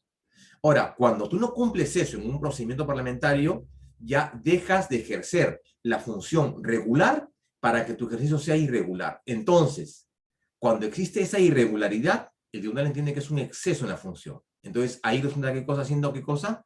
Competente. Ese es el hecho, esta corrupción funcional. Ahora, ese es otro principio, el principio de función integradora. El producto de la interpretación solo podrá considerarse como válido en la medida que contribuya a integrar, pacificar y ordenar las relaciones de los poderes públicos. Lo que dije hace un rato. O sea, esta interpretación previsora y además también esta interpretación fructuosa. Esta última, el principio de la fuerza normativa y la Constitución, tiene que ver básicamente que el hecho de que la interpretación que hace el tribunal de conformidad con el artículo 200 debe encontrarse a respetar y entender la Constitución como norma jurídica vinculante de los poderes públicos y además también de los particulares. O sea, ese es el hecho de reconocer a la Carta Política y al intérprete de ella como el órgano de control y el intérprete supremo de esta propia disposición. ¿De acuerdo? Bien. Vemos algunos ejemplos claros con respecto a esa interpretación y a los casos que hemos hecho referencia. Por ejemplo, tenemos acá, y bueno, este que está acá, por ejemplo, el principio de concordancia práctica, el caso Urrelo Álvarez. Básicamente, ¿qué dice acá? Quiero solamente leer el primer párrafo, reglamento jurídico número 5. Dice, en consecuencia, si una de las reglas en materia de interpretación es que el proceso de comprensión de la norma suprema debe realizarse conforme a los principios de unidad y concordancia práctica, en el caso de autos, considera el TC que tal exigencia se traduce, por un lado, a comprender que la garantía de la motivación de las resoluciones judiciales se ha previsto una excepción, tratándose en el ejercicio de una atribución descrita en el artículo 254 de la Constitución Política del Estado. O sea, un caso práctico. Tenemos ahí el caso de concordancia práctica. Caso Faisal Fracalosi, un HC, expediente 1013. También ahí tenemos otro criterio que tiene que ver con el tema de concordancia práctica, entre otros. Este que está acá, un caso muy interesante en la hoja de coca. La interpretación del artículo 43, que el Estado peruano es unitario, centralizado, republicano, basado en la separación de poderes, territorialmente distribuido en regiones y provincias, ¿de acuerdo? Y más adelante dice, claro, esto debe ser interpretado con la finalidad de pacificar los conflictos entre regiones, para pacificar los conflictos entre probables conductas que se presenten en el hecho de este desconocimiento o quebrantamiento del principio de fidelidad territorial o fidelidad legislativa que ha hecho el tribunal. Acá tenemos un caso, digamos, muy interesante en el caso de la hoja de coca. Acá tenemos también esto, por ejemplo, cuando el gobierno regional de Puno, en ese expediente 020-2005 PITC, lo que hace es, de alguna manera, de manera inconsulta, de manera arbitraria e ilegal, lo que hace es, se atribuye la facultad de reconocer expresamente, de conocer expresamente la facultad del gobierno central para declarar que la hoja de coca era un cultivo nacional y ancestral, es decir, un cultivo originario. ¿Pero qué hizo el gobierno regional de Puno? Declaró que la hoja de coca era un cultivo ancestral, un cultivo original, y además estableció la libre distribución, consumo y comercialización de la hoja de coca, y rogando o atribuyéndose de manera arbitraria, ¿de acuerdo?, esta función que le correspondía al Ejecutivo. Es una función del gobierno nacional y no del gobierno regional. Clarísimo. Es un principio de corrección funcional. ¿De acuerdo? Ahora, si bien es cierto, estos criterios de interpretación tienen que ver con estos principios, repito, los principios que hemos hecho referencia, este principio de unidad de la Constitución, el principio de concordancia práctica, el principio de fuerza integradora y demás. Estos son, ¿qué cosa? Criterios, son principios de la interpretación constitucional, pero a su vez también el tribunal ya desarrolló en su momento que existen también criterios orientadores. Criterios orientadores, dos principios, criterios orientadores aplicables a la interpretación constitucional. Y acá vamos a ver algunos en los cuales yo les diría no hay un consenso en el sentido de su reconocimiento. No existe un consenso. Algunos pueden ser considerados como principios de la interpretación. Por ejemplo, el principio de preferent positions o el principio pro homine, pro actione. ¿De acuerdo? Sin embargo, el tribunal los desarrolla. Pero debo precisar que los 4 principios en materia de interpretación están contenidos en la jurisprudencia. Los otros son fruto, digamos, del desarrollo en este caso, del derecho procesal y básicamente de la jurisprudencia. ¿Cuáles son estos principios orientadores? Digo, que coadyuvan, que colaboran a garantizar este concepto de una adecuada interpretación. Vamos a ver algunos. Este que está acá. El principio de presunción de constitucionalidad. Si existe duda en torno a la declaración o no de la constitucionalidad, debe operar una presunción a favor de ella. Es decir, la norma en cuestión se presume como constitucional en tanto y en cuanto no haya sido sometida bajo la competencia o la jurisdicción del tribunal en relación a la postulación de un proceso de inconstitucionalidad. La norma se presume como legal. En el ámbito ordinario, la norma se presume como constitucional en tanto y en cuanto no haya sido declarada así por el Tribunal Constitucional. Es decir, la norma existe, la norma se presume como constitucional en tanto y en cuanto no haya sido sometida al mecanismo de control vía, ¿qué cosa? El proceso de acción de inconstitucionalidad. Número 1. El otro principio es este, no menos importante, este principio de razonabilidad, que además es un principio del derecho. Este aspecto debe primar que en cada interpretación de la Constitución, lo razonable debe primar, ¿qué cosa? La sensatez y la flexibilidad, orientándose siempre, ¿qué cosa? A la razón, a lo justo, lo moderado, prudente. Aquello que resulta contrario, aquello que resulta siendo, ¿qué cosa? Contrario a ello, ¿qué cosa es? Lo desproporcionado, lo irrazonable, lo incoherente. ¿De acuerdo? Eso es básicamente lo que algunos llaman el llamado test de proporcionalidad. Yo no voy a entrar en ese tema, pero simplemente decir, claro, un criterio orientador tiene que ver ¿con qué? Con el elemento de la razón, de la justicia, lo moderado o lo prudente en todo tipo de interpretación.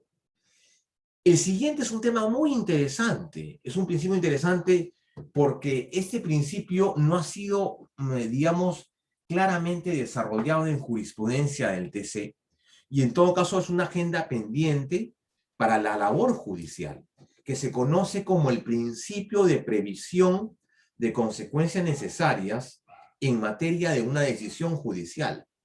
¿A qué me refiero con esto? este principio de previsión de consecuencias necesarias nos habla en el sentido siguiente, es decir, hay que ser capaz que en toda interpretación constitucional hay que ser capaz de prever los efectos de la decisión en un caso en concreto, tomando en cuenta elementos de tipo económico, político y social. Es decir, en qué medida una decisión del tribunal podría afectar, por ejemplo, una política pública. En qué medida, por ejemplo, la decisión de un juez, por ejemplo, la decisión de un juez podría tener efectos en una política económica. Por ejemplo, digo esto cuando nos referimos, por ejemplo, en el caso en la sentencia 0050, en la que el tribunal dijo lo siguiente, ¿no? La reforma de la 2530.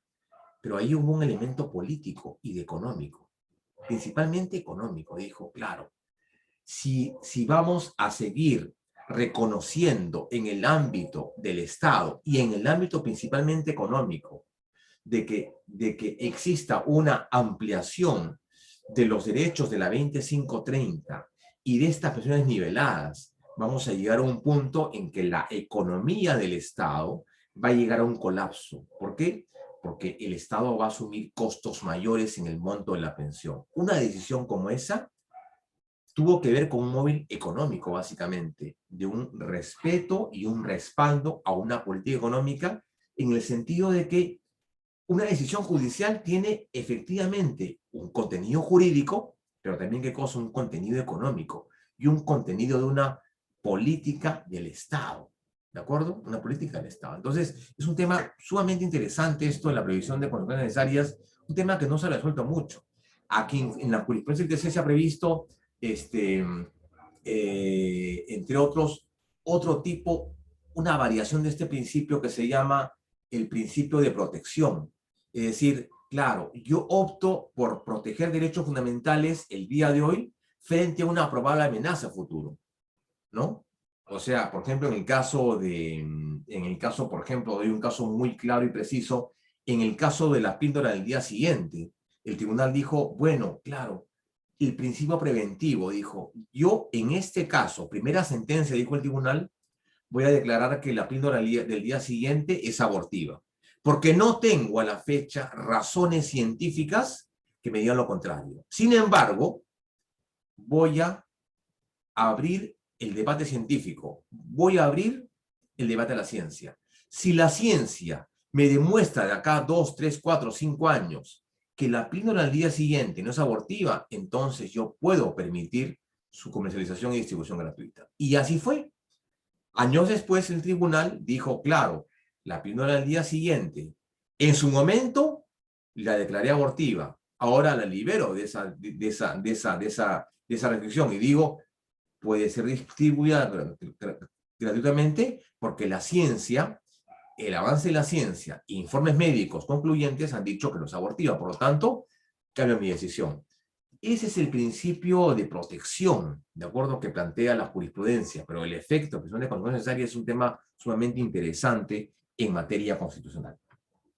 Este que está acá, la preferencia de los derechos humanos, es una interpretación constitucional que básicamente uno es un referente en favor a ellos, es decir, lo que se llama la preferred position, la posición preferente en relación a los derechos humanos o los derechos fundamentales que siempre priman con respecto a cualquier otro tipo de interpretación. Acá tenemos un amplio espectro de principios, principio pro homine, pro actioni, favoris debilis, entre otros. Principios que tienen que ver con eso, con la preferencia, o en este caso, privilegiamos siempre los derechos humanos frente a cualquier otro tipo de plexos en materia constitucional. Bien, básicamente es esto. Bien. Normativas. Doctor Henry, ¿alguna pregunta? Tenemos solamente 5 minutos para dar respuesta a las preguntas del público. Si las hubiere, con todo gusto. Doctores, ¿alguna inquietud? Sí.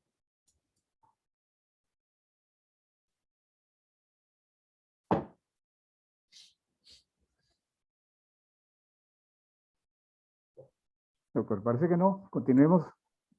Una pregunta, doctor Delgado. Con todo gusto.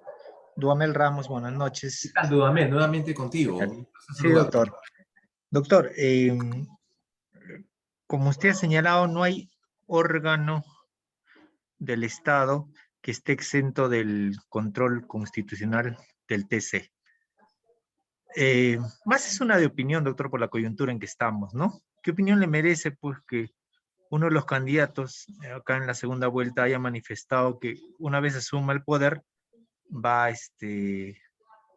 dejar sin efecto el TC? Entonces, eso es preocupante realmente, ¿no? Porque teniendo en cuenta inclusive, claro, algunas sentencias controvertidas el TC, pero es el control que ha demostrado que funciona, ¿no? Es el que controla Poder Judicial, controla al Ejecutivo, controla el Congreso. Entonces, todo esto que hablamos, pues, quedaría solo en una cuestión teórica y lírica si no tuviéramos un órgano de control constitucional, ¿no? Que aparentemente, y no es que lo haya deslindado, lo ha dicho expresamente, ¿no? Entonces, es preocupante realmente para nosotros los abogados, que además aplicamos el derecho, funcionarios que sé, una situación de esta naturaleza, ¿no? Y más aún, si hay mucho abogado que está a favor de esas posturas, ¿no? Yo realmente no logro comprender hasta qué punto, no sé si realmente estamos pues en un Estado constitucional de derecho, pero no sé si realmente estamos convencidos de ello, ¿no? Nosotros, los profesionales, qué sé yo. Muchas gracias, doctor, por su respuesta. Sí, yo comparto contigo tu opinión, Dudamel, estimado colega. Veo, además de inoportuno, preocupante, que denota no solamente la falta de desconocimiento del tema, totalmente temerario ese comentario propuesto como línea general de la política del Estado, ¿no? La eliminación en el Perú del control constitucional de porrazo, porque no se ha dicho que va a ser parte de la reforma de discusión congresal, que no está garantizado, sino simplemente la eliminación del Tribunal Constitucional porque no ha sido un órgano de control favorable a una serie de pedidos de sindicatos o de corporativos, ¿no? Y lo cual denota, obviamente, por un lado, un desconocimiento y aparte una subversión, una conducta de subversión al orden constitucional, ¿no? Es evidente que la justicia constitucional en el Perú, con sus hierros y con sus contradicciones, marchas y contramarchas, ha servido de un instrumento indispensable en la tutela de derechos y en la protección y garantizar la legalidad en el Perú, ¿de acuerdo? Para garantizar la vigencia en la Constitución, en la que hay mucha gente que todavía cree y que vamos a defenderla, ¿de acuerdo? Pero que bueno, que puede haber probablemente mecanismos para la elección de magistrados a futuro, ya no esta, sino el próximo que venga, pero en todo caso que sea como consecuencia de cambios y de reformas constitucionales, ¿de acuerdo? De las muchas opciones que hay de elección de magistrados y de conformación, es una cosa distinta. Pero digamos, eliminar el control concentrado, eliminar el tribunal como una torpeza o como un comentario, y acá probablemente en el auditorio haya amigos que no compartan mi opinión, pero en todo caso yo tengo el derecho de opinar, yo tengo el derecho de la libre opinión y de expresar libremente mis opiniones. Seguramente algunos estarán en contra de lo que yo digo, ¿de acuerdo? Pero en todo caso, así como yo respeto la opinión de todos, también espero que respeten la mía, ¿sí? Así que yo coincido contigo, es una situación aparte temeraria, digamos, que carece de todo sustento jurídico el día de hoy, ¿no? Entre otras, digamos, incoherencias que he escuchado últimamente por parte de este candidato, ¿no?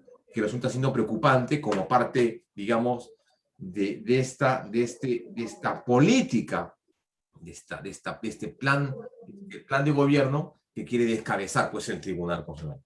Me parece preocupante, inoportuno, totalmente temerario en las épocas actuales. Así que coincido contigo, estimado Dudamel. Doctor, si me permite una pregunta final. Con gusto, sí. El tema de la previsión de consecuencias de la que ha hablado de usted, mencionó que hay que tener en cuenta la previsión de consecuencias económicas, creo, social, política tal vez. ¿Es aplicable a todos los procesos judiciales?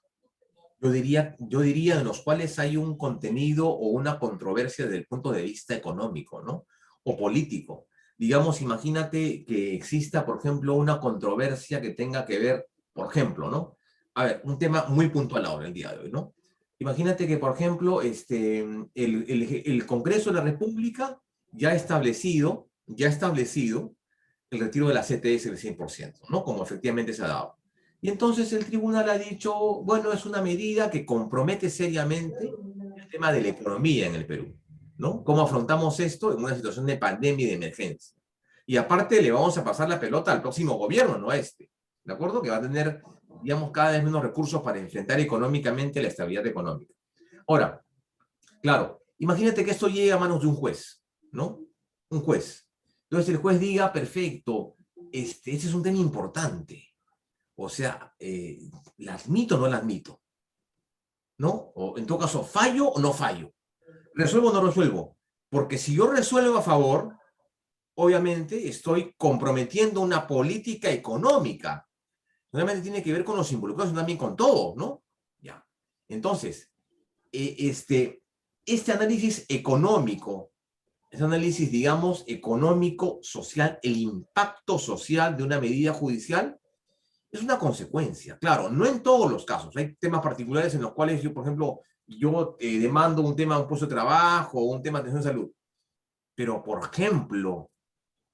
ejemplo, hay temas en los cuales sí hay unos contenidos muy fuertes. Hace algún tiempo, ¿cuánto ha sido? Hace más o menos un mes y medio, 2 meses, hubo una demanda en La Libertad, en la ciudad de Trujillo, en la cual una persona planteó una demanda de amparo, no sé si ustedes recuerdan, en la cual la pretensión era que el Estado le proporcione una cama UCI, primero que lo admita por emergencia, y que le dé una cama UCI, una cama de urgencia, y aparte le proporciona oxígeno. Y se falló a favor del CEN. Perdón, yo el día de mañana, ¿cuántos enfermos tenemos el día de hoy en una situación como esta? 1, 2, tenemos miles, ¿no es así? Entonces, que un juez diga, perfecto, vamos a establecer entonces una declaración de estado de cosas constitucionales con respecto a esta decisión, que no es última instancia, perfecto, no es última instancia, pero se ejecutó. Imagínate tú. O sea, el Estado que tenga que sacar dinero de donde no tenga para poner camas UCI y aparte oxígeno, que es su labor, es su obligación como Estado, ¿no? Pero el impacto económico de esto es fuerte. O sea, a lo que voy es, algunas cosas, algunos temas no podían situarse en esta situación.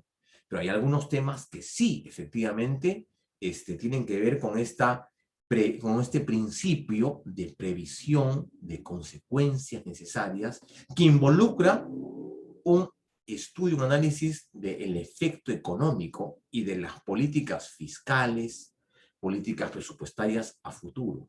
Entonces es un tema que lamentablemente no ha sido desarrollado en los últimos años. Sí hay el principio precautorio. Ese principio se ha sido desarrollado en el tema medioambiental y en el tema de la penalidad siguiente. Pero las consecuencias de un juez constitucional tienen definitivamente un valor muy importante y un tema que no ha sido desarrollado en la actualidad. Realmente agradezco siempre tus atinados comentarios, la verdad, muy interesantes. A usted, doctor, por las respuestas. Listo.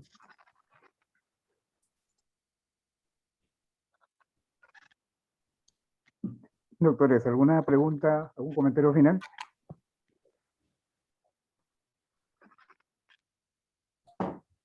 Doctor Henry, siempre muy agradecido por su gentil convocatoria. Para mí ha sido un placer estar con ustedes estas 2 horas en clase. me voy siempre muy, digamos, contento, gratificado por la experiencia, por la oportunidad a ustedes y bueno, los esperamos el próximo martes, en la cual hablaremos acerca del precedente vinculante constitucional, naturaleza jurídica y demás aspectos procesales. Un fuerte abrazo, doctor, siempre reiterando mi correo para cualquier consulta o, en todo caso, necesidad de orientación de los temas que hemos dado el día de hoy. Repito nuevamente mi correo es delgadoconsultor@hotmail.com para cualquier, digamos, requerimiento de información. Lo voy a nuevamente poner acá. Cualquier duda, delgadoconsultor@hotmail. Pero nadie me escribe, pues, doctor, ese es el problema. Yo escribo mi correo y nadie me escribe. Ese es el problema, doctor. Desde que los alumnos de IGNAE son bien constitucionalistas, por eso no les creo. Ah, bueno, pero igual. Yo tengo ahí, por ejemplo, una batería de temas y de material que queremos compartir con los alumnos. Todo gusto me escribe, le haremos seguramente llegar esa información. De todas maneras, un fuerte abrazo con todos, con todos los alumnos que nos han acompañado, y en especial, bueno, Ernesto Ruiz, Briseida Vázquez, Dudamel, Gabriela Cobos, nos han acompañado el día de hoy. Un fuerte abrazo, cuídense, y bueno, buen fin de semana para todos. Cuídense, gracias.